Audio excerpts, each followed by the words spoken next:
There's a young manager who works in an office a short walk from the station.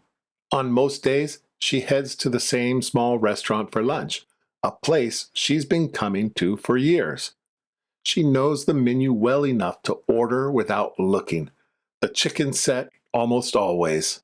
One afternoon, she pushes open the door and notices a handwritten sign near the entrance.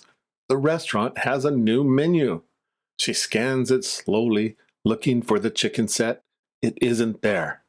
She goes back to the top and reads through each line. Several dishes are unfamiliar to her.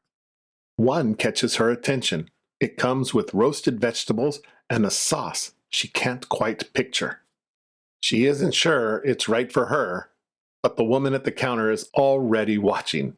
"I'll try this one," she says, pointing at the menu. She finds her usual seat near the window and settles in. Outside, people move quickly along the pavement. The lunch crowd is already in full flow. She watches them, a little distracted. Somewhere in the back of her mind, she is already second-guessing her choice. She is about to stand up when the food arrives. It looks nothing like she expected. The sauce is thick and very dark. Underneath it, there is a grain she doesn't recognize. She picks up her chopsticks and takes a careful first bite.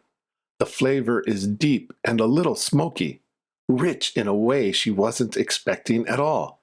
She takes another bite, and then she stops thinking about the chicken set entirely. Her attention has shifted completely to the plate. She eats slowly at first, then less slowly. She finishes everything, including the last of the sauce, which she soaks up with a piece of bread. She sets down her chopsticks and sits still for a moment. Around her, the restaurant is busy. Voices overlap, chairs scrape against the floor. She barely notices. She is looking at the menu again, reading the name of the dish one more time. She wants to hold on to it. She gets up and buttons her coat. Outside, the air is cool. She joins the stream of people heading back toward the station. The afternoon stretches ahead, meetings, emails, the usual, but somewhere between the restaurant and the office, she is still thinking about that sauce. She didn't set out to try anything new today. She just wanted the chicken set, but she already knows what she'll ask for next time.